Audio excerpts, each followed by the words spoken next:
Hey, Busy Bees! Today we are back with another chapter in our My Word School series, Book 3, Mrs. Roopy is Loopy by Dan Gutman. But before we get into our chapter of the day, we're going to get into our riddle of the day. So the riddle is, what do you call a lion tamer who puts his right arm down a hungry lion's throat? Okay, and I'll read it again. What do you call a lion tamer who puts his right arm down a hungry lion's throat? And I will give you the answer to the riddle at the end of our story. So yesterday we talked about how Andrea said that her mama said, because she's a psychologist, said that there is something going on with Mrs. Roopy because she has all these different personalities. She really thinks that she is the people that she acts like.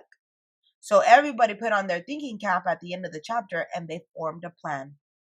So let's pop open the book and fly through this adventure together.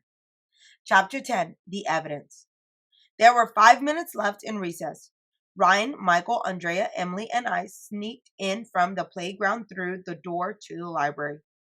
Shh, I said as we tiptoed into the library. Follow me. Lucky for us, the library was empty. Mrs. Roopy was probably eating lunch in the teacher's room. On our hands and knees, we made our way past the nonfiction books to Mrs. Roopy's office. The door was unlocked. I opened it. We're going to get caught, Emily said. We're going to be kicked out of school and thrown in jail for the rest of our lives. In here, I said, ignoring Emily. This is where we'll find the evidence. We were inside Mrs. Roopy's office. I wanted to turn the light on, but Michael told me that when his father is doing a secret investigation, he never turns the lights on. We tried to see the best we could with the light that came in through the window. Do you see any evidence? Michael said. Not yet. It was just a bunch of boring stuff. Pictures of Mrs. Roopy's daughter, papers, videos, junk, no evidence at all. Let's get out of here, Emily said. I'm scared. Not yet, I said. There was a closet by the corner. I pulled the handle. It wasn't locked. And there inside the closet was all the evidence we would ever need. George Washington's uniform, Little Bo Peep's dress, Johnny Appleseed's overalls, Neil Armstrong's spacesuit. Every single costume Mrs. Roopy had been wearing was hanging right there in the closet. This is the proof, Michael said. All those people were just Mrs. Roopy dressed up in costumes. I told you so, said Andrea. You did not, I said. Did too, she said. Oh, you think you know everything, I said. Well, you're not so smart. That's when the light flickered on. It was Mrs. Roopy standing in the doorway looking at us. What's the meaning of this? She asked. Uh-oh, she looks upset. She had her hands on her hips, so we knew she was mad. For some reason, grown-ups always put their hands on their hips when they are mad. I had nothing to do with it, Andrea said. It was all AJ's idea. Everybody was looking at me. I had to think fast. I didn't want to spend the rest of my life in jail. I grabbed George Washington's uniform out of the closet. What's the meaning of this? I said, holding up the costume. You told us you were home sick in bed and George Washington was here instead of you.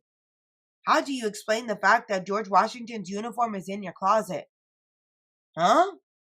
We all turned to look at Mrs. Roopy. She just stood there for a moment and then she broke down crying. She was sobbing and big tears were running down her face. It was so sad that we were all gathered around her and gave her a hug. Emily was crying too. This is horrible, Mrs. Roopy said, wiping her eyes with the tissue. You'll be okay, Mrs. Roopy, Andrea said. We'll get you some help. No, it's horrible, Mrs. Roopy cried. George Washington must have left his uniform in my closet when he was here. Do you know what this means? What? It means George Washington is running around somewhere with no clothes on. Oh my goodness. And that is the end of our chapter for today. What do you guys think? Do you think it's Mrs. Roopy making it all up and she just made up another story here? My goodness, I am just not too sure. All right, so let's get into our riddle of the day. So our riddle was, What do you call a lion tamer who puts his right arm down a hungry lion's throat?